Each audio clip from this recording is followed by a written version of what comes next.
নমস্কাৰ বন্ধুসকল, স্বাগতম জনাইছোঁ পুনৰবাৰ আপোনালোকক এক্সাম প্ৰিপেৰেশ্যন নামৰ আমাৰ এই চেনেলটিলৈ আৰু আৰম্ভ কৰিব ওলাইছোঁ আমাৰ আজিৰ এই ভিডিঅ'টি। এই ভিডিঅ'টি আমি আলোচনা কৰিম জেনেৰেল ষ্টাডিজৰ কেইটামান প্ৰশ্ন উত্তৰ, যিকেইটা প্ৰশ্ন আহিছিল গুৱাহাটী জোনত 2013 চনৰ ডিচেম্বৰ মাহত। ঠিক আছে বন্ধুসকল, এইকেইটা প্ৰশ্ন বহুত ইম্পৰ্টেণ্ট হয়, গতিকে আপোনালোকে ভিডিঅ'টি শেষলৈ চাওক আৰু তাৰে এটি আইডিয়া লওক প্ৰশ্নবোৰ মানে কেনেকুৱাকৈ আহিছিল ৰেলৱে গ্ৰুপ ডি পৰীক্ষা। ঠিক আছে বন্ধুসকল, আৰম্ভ কৰোঁ আজি আমাৰ এই ভিডিঅ'টি। প্ৰথম প্ৰশ্নটি হৈছে, কোনজন মহান মাৰাঠা যোদ্ধাই 8জন মন্ত্ৰীৰ অষ্টপ্ৰধান নামৰ মন্ত্ৰীমণ্ডল গঠন কৰিছিল? কোনজন মহান মাৰাঠা যোদ্ধাই 8জন মন্ত্ৰীৰ অষ্টপ্ৰধান নামৰ মন্ত্ৰীমণ্ডল গঠন কৰিছিল? উত্তৰটো হ'ব শিৱাজী বা শিৱাজী বুলি ক'ব পাৰি, একো নাই। ঠিক আছে, পৰৱৰ্তী প্ৰশ্নটি হৈছে, ভাৰতৰ ৰাষ্ট্ৰীয় গীত কোনে লিখিছিল?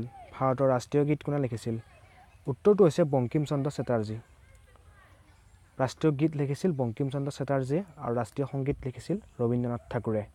যদি ৰাষ্ট্ৰীয় সংগীত বুলি লিখে আমাক সোধে প্ৰশ্নটো, তেতিয়া হ'ব ৰবীন্দ্ৰনাথ ঠাকুৰ। আৰু ইয়াত যিহেতু ৰাষ্ট্ৰীয় গীত লিখিছে, গতিকে ৰাষ্ট্ৰীয় গীতৰ লিখিছিল কোনে? ৰাষ্ট্ৰীয় গীত লিখিছিল বংকিম চন্দ্ৰ চেটাৰ্জীদেৱে। ঠিক আছে বন্ধুসকল, প্ৰশ্নটো ভালদৰে মনত ৰাখিব, লগতে উত্তৰটি। আহোঁ আমি পৰৱৰ্তী প্ৰশ্নটিলৈ। পৰৱৰ্তী প্ৰশ্নটি হৈছে, অৰ্থশাস্ত্ৰৰ লিখকজন সমসাময়িক আছিল? অৰ্থশাস্ত্ৰৰ লিখকজন সমসাময়িক আছিল। এই প্ৰশ্নটি অলপ ক্ৰিটিকেল হয়, আমি তাৰ আগতে জানিব লাগিব অৰ্থশাস্ত্ৰৰ লিখক কোন আছিল। অৰ্থশাস্ত্ৰৰ লিখকজন আছিল চাণক্য, আৰু চাণক্য সমসাময়িক আছিল চন্দ্ৰগুপ্ত মৌৰ্যৰ।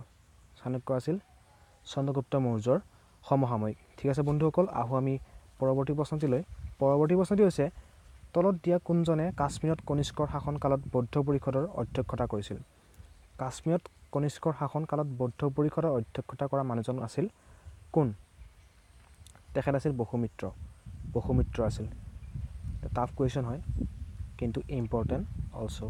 ঠিক আছে বন্ধুসকল, আৰম্ভ কৰোঁ আমি পৰৱৰ্তী প্ৰশ্নটি। পৰৱৰ্তী প্ৰশ্নটি হৈছে, আগ্ৰা চহৰৰ সংস্থাপক কোন আছিল? আগ্ৰা চহৰৰ সংস্থাপক কোন আছিল? ছিকন্দৰ লোডি।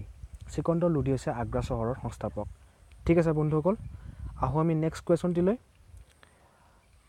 নেক্সট কুৱেশ্যনটি হৈছে, সংগম সাহিত্য।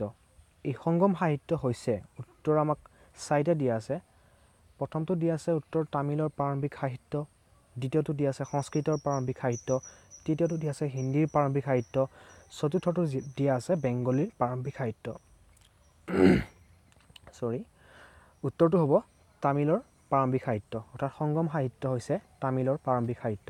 ঠিক আছে বন্ধুসকল, আহোঁ আমি পৰৱৰ্তী প্ৰশ্নটিলৈ।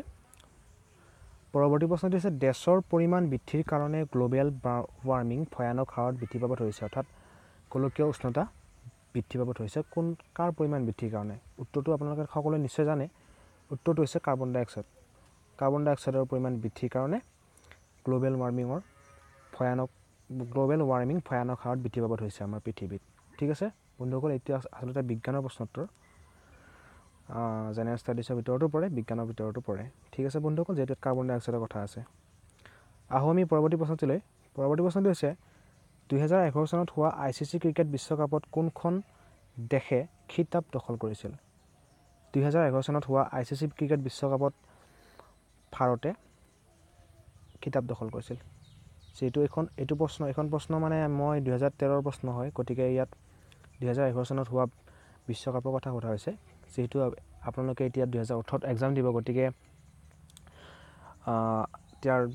তাৰ আগতীয়া যিবিলাক মানে ক্ৰিকেট বিশ্বকাপ হৈ গৈছে, ফুটবল বিশ্বকাপ হৈ গৈছে, তাৰ পৰা প্ৰশ্ন আহি যাব। ঠিক আছে বন্ধুসকল, গতিকে আপোনালোকে খেলৰ লগত জড়িত কেইটামান প্ৰশ্ন ভালদৰে যুগুতাই ল'ব, লগতে তাৰ উত্তৰবোৰ যুগুতাই ল'ব। বন্ধুসকল, আগবাঢ়োঁ আমি পৰৱৰ্তী প্ৰশ্নটিলৈ। পৰৱৰ্তী প্ৰশ্নটি হৈছে, 2013 চনৰ উইম্বলডন লন টেনিছৰ পুৰুষ চেম্পিয়নজন কোন আছিল?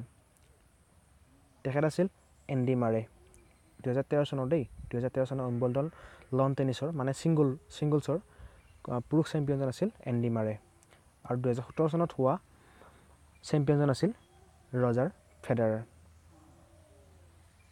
ৰজাৰ ফেডাৰাৰ হৈছে 2017 চনৰ চেম্পিয়ন, আৰু 2013 চনৰ চেম্পিয়ন হৈছে উইম্বলডনৰ এণ্ডি মাৰে। এতিয়া ইয়াত ৰাইট এনচাৰটো হ'ব এণ্ডি মাৰে। ঠিক আছে বন্ধুসকল, আহোঁ আমি নেক্সট কুৱেশ্যনটিলৈ। নেক্সট কুৱেশ্যনটি আৰু আমাৰ এই আজি ভিডিঅ'টি শেষৰ প্ৰশ্নটি হৈছে, 2010 চনত M.F. হুছেইনক কোনখন দেশৰ নাগৰিকত্ব প্ৰদান কৰা হৈছিল? কাটাৰৰ নাগৰিকত্ব প্ৰদান কৰা হৈছিল তেখেতক। এইটো এটা মষ্ট ইম্পৰ্টেণ্ট কুৱেশ্যন হয় বন্ধুসকল।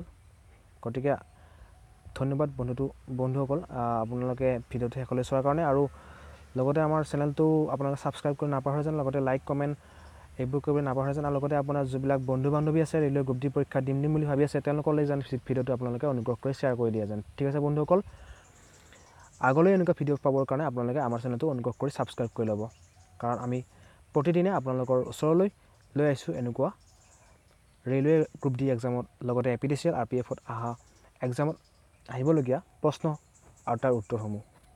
ঠিক আছে, ধন্যবাদ। জয় অসম, জয় ভাৰত।